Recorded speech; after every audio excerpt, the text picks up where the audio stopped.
Assalamualaikum warahmatullahi wabarakatuh. Nama saya Febrianti Puspita Ningrum, kelas BSA 5B, NIM 2008-308048. Saya di sini akan menjelaskan mengenai unsur-unsur bait dan ilah untuk memenuhi tugas akhir semester mata kuliah ilmu arud. Nah, di sini ada contoh bahar basit. Contohnya, ya Rabbi bil Mustafa balik maqasidana waghfir lana ma madaya wasi'al karami. Nah, di dalam bait tadi yang saya contohin itu terdapat unsur-unsur bait di dalam ilmu arud. Pertama, ada yang disebut dengan misra atau sator, itu setengah bait, baik setengah bait yang pertama maupun setengah bait yang kedua disebut sator atau misra. Nah, selanjutnya ada yang disebut dengan sodor. Sodor itu setengah bait yang pertama. Contohnya ya Rabbi bil Mustafa balik maqasidana. Nah, itu disebut dengan sodor, yaitu setengah bait yang pertama.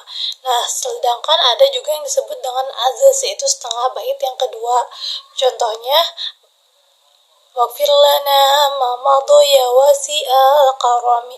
Nah, itu disebut dengan azaz, yaitu setengah bait yang kedua. Selanjutnya ada unsur juga yang disebut dengan arud.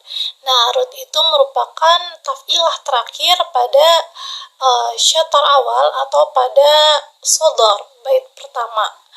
Itu contohnya yang sidana, itu yang diwarnain warna biru, itu disebut arud.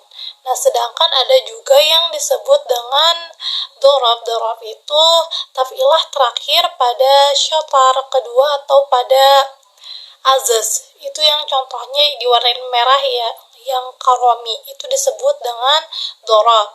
Nah, sedangkan selain itu ada juga yang disebut dengan hasfu. Hasfu itu tafilah selain arud dan dorob. Nah, tadi kan dorobnya itu karami, sedangkan arudnya itu sidana. Nah, tafilah selain yang itu disebutnya hasfu. Selanjutnya saya akan menjelaskan mengenai ilah. Ilah secara bahasa itu artinya penyakit, sedangkan dalam ilmu arud, ilah itu perubahan yang terjadi pada sebab dan wafat dari taf'ilah arud maupun taf'ilah dorof. Nah, ilah ini tidak terjadi selain pada arud dan dorof. Nah, ilah ini dibagi menjadi ada dua macam, ada ilah ziyadah dan ada ilah naqs. Nah, pertama yaitu saya akan menjelaskan mengenai ilah ziyadah. Ilah ziyadah itu dengan menambahkan huruf pada taf'ilah. Nah, ilah ziyadah ini ada 3. Pertama ada disebut tarfil. Tarfil itu menambahkan sebab khafif pada taf'ilah yang diakhiri dengan watan mazmu, seperti fa'ilun berarti menjadi fa'ilatun atau sama dengan fa'ilatun. Nah, kedua ada tazil. Nah, tazil itu menambahkan huruf mati pada taf'ilah yang diakhiri dengan wataz mazmu. Nah, contohnya seperti ini, mustaf'ilun menjadi mustaf'ilun atau sama dengan mustaf'ilan. Yang ketiga yaitu ada tasbik. Tasbik itu menambahkan huruf mati pada taf'ilah yang diakhiri dengan sebab khafif. Nah, contohnya seperti itu, yang ada di contoh itu fa'ilatun menjadi fa'ilatun atau sama dengan fa'ilatan.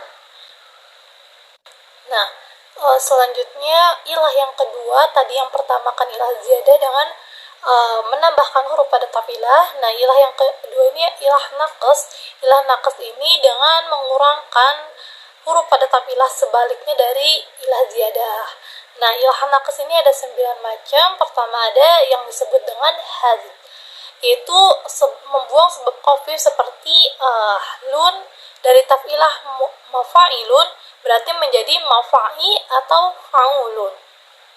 Nah, kedua ada qataf. Qataf itu membuang sebab khafif dan mematikan huruf sebelumnya seperti membuang tun pada taf'ilah mufa'alatun dan mematikan huruf lam sehingga menjadi mafa'al atau menjadi fa'ulun. Selanjutnya ilah naqs yang ketiga disebut qasr. Ada yang namanya qasr. Nah, qasr itu membuang huruf kedua dari sebab khafif dan mematikan huruf yang pertamanya, seperti membuang nun yang mati pada tafilah mafa'ilun dan mematikan huruf lam, berarti menjadi mafa'il, dari tadinya mafa'ilun menjadi mafa'il. Yang keempat ada yang disebut khoto. Khoto itu merupakan membuang huruf akhir dari watat mazmu dan mematikan huruf yang keduanya, seperti membuang nun pada tafilah fa'ilun dan mematikan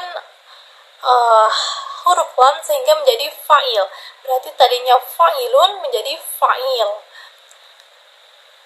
Lalu ilah nakes yang kelima yaitu ada tasydid, yaitu membuang huruf pertama atau kedua dari watat mazmu, seperti membuang huruf ain atau lam pada tafilah fa'ilun, berarti menjadi fa'lun atau menjadi fa'in.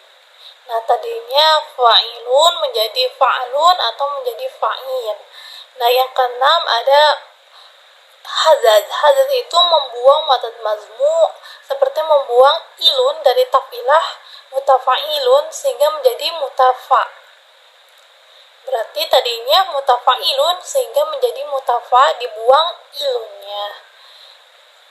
Yang ketujuh ada disebut kasf, yaitu membuang huruf akhir dari watat marfu, seperti membuang tu dari tafilah maf'ulatu sehingga menjadi maf'ula atau menjadi maf'ulun. Yang tadinya maf'ulatu menjadi maf'ula atau maf'ulun. Nah, yang kedelapan ada sam, yaitu membuang watat marfu, seperti membuang laktu dari tafilah maf'ulatu sehingga menjadi maf'u. Nah, dibuang di salam itu dibuang laktunya dari maf'ulatu, berarti menjadi maf'u. Yang kesembilan ada disebut waqaf. Waqaf itu mematikan huruf akhir dari watan marfu, seperti mematikan huruf tu pada tafilah maf'ulatu sehingga menjadi maf'ulas. Nah, di waqaf ini kan mematikan huruf tu-nya dari maf'ulatu, berarti jadi maf'ulat. Mungkin sekian penjelasan dari saya, kurang lebihnya mohon maaf. Wassalamualaikum warahmatullahi wabarakatuh.